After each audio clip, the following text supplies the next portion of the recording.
రాజమండ్రికి చెందిన విద్యావేత్త గోదావరి పరిరక్షణ సమితి అధ్యక్షుడు టీకే విశ్వేశ్వర్ రెడ్డి వైసీపీని వీడి కాంగ్రెస్ పార్టీలో చేరారు. AP PCC chief YS Sharmila Reddy సమక్షంలో పార్టీలో జాయిన్ అయ్యారు. అనంతరం తూర్పుగోదావరి జిల్లాలో కాంగ్రెస్ నాయకులను కలిశారు. వైఎస్ జగన్ సీఎంగా ఉన్నప్పుడు అపాయింట్మెంట్ కూడా దొరక్క చేదు అనుభవాలను ఎదుర్కొన్నానని టీకే అన్నారు. రాబోయే రోజుల్లో రాష్ట్రంతో పాటు కేంద్రంలోనూ కాంగ్రెస్ అధికారంలోకి రావడం ఖాయమన్నారు.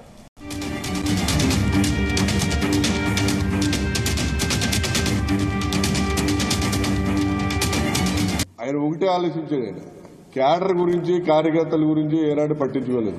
వైఎస్ఆర్ కాంగ్రెస్ పార్టీకి సభ్యత్వం లేదు ఎవరికి కూడా. ఆయన ముఖ్యమంత్రి అయిన తర్వాత సభ్యత్వ నమోదు కార్యక్రమం అనేది పెట్టలేదు.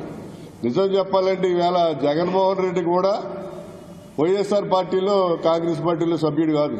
ఎవరికీ లేదు సభ్యత్వం. 5 ఏళ్ల నుంచి సభ్యత్వం అనేది 2 సంవత్సరాలు ఉంటుంది. అసలు కమిటీలనే వేయలేదు. అసలు అతను పార్టీ గురించి ఏమాత్రం కూడా ఆలోచించలేదు. అసలు కార్యకర్తలు అనేవాడు ఏ పార్టీకైనా వెన్నుముకలు అంటాడు. అది తెలుగుదేశం కానివ్వండి, జనసేన కానివ్వండి, బీజేపీ కానివ్వండి, ఏ పార్టీ అవునా.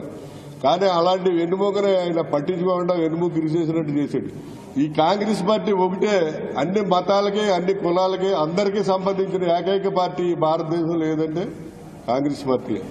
ఎందుకంటే మనం అందరం కూడా ఐక్యంగా ఉండి ఇక్కడ ముస్లింస్ కి సమాన హక్కులు ఉంటాయి, క్రిస్టియన్స్ కి సమాన హక్కులు, సమాన గౌరవం ఉంటుంది, హిందువులకు కూడా సమాన హక్కులు, సమాన గౌరవం ఉంటుంది. మరి రాబో రోజుల్లో కాంగ్రెస్ పార్టీ డెఫినెట్ గా కేంద్రంలోనూ రాష్ట్రంలోనూ కూడా అధికారంలో వస్తుంది.